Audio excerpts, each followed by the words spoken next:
Essa história aconteceu em Bangu, no Rio de Janeiro. Os meus pais são separados, meu pai mora no interior do Rio e a minha mãe lá na comunidade. A minha avó morava meio que em cima da nossa casa. E minha mãe de 4 mulheres. A minha irmã mais velha, que na época, quando eu tinha 12 anos, ela já tinha saído de casa porque casou e teve filho, e 2 pequenas. O pai das minhas irmãs não era o mesmo homem com o qual minha mãe era casada na época, o meu padrasto. E nessa época a minha irmãzinha tinha 3 anos, a outra tinha 5 e, como eu disse, eu tinha 12.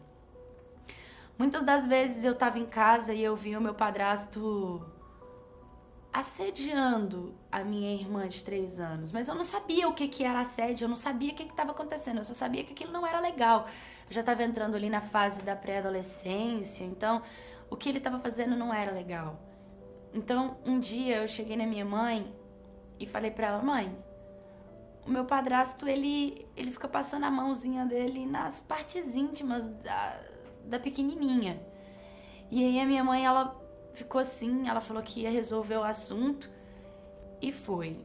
Ela esperou chegar no outro dia e falou que ia levar todas nós na escola e que ela precisava de sair e que precisaria deixar a menininha com ele. Porque era isso que ela fazia de vez em quando, saía e deixava a pequenininha com o padrasto. Só que ela saiu e, na verdade, ela meio que deu a volta, esperou um pouquinho e voltou. E quando ela voltou, ela pegou uma cena horrível. A minha mãe pegou o marido dela, meu ex-padrasto, enfiando uma caneta dentro da pequenininha. E ela falava pra parar, que tava machucando, e ele tampava a boca dela. E quando a minha mãe entrou, ele tirou e ele falou que não era nada daquilo e pediu perdão e se ajoelhou.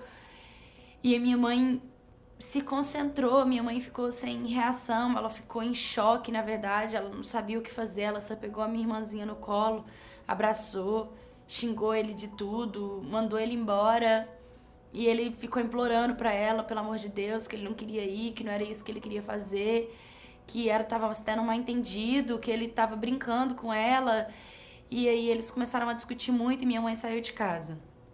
Quando deu a hora da gente voltar do colégio, a minha mãe meio que passou na porta do colégio, pegou todas nós e nós voltamos juntos pra casa.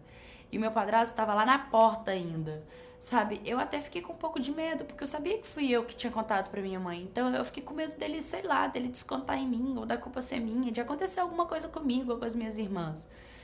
E aí ele pegou, ficou pedindo perdão pra minha mãe perdoou ele, sabe? Falou que tudo bem, que perdoava ele. E aí eles foram fazer comida. Eu lembro que tava todo mundo na sala, eu e as minhas 2 irmãs, e os 2 estavam na cozinha. E a minha mãe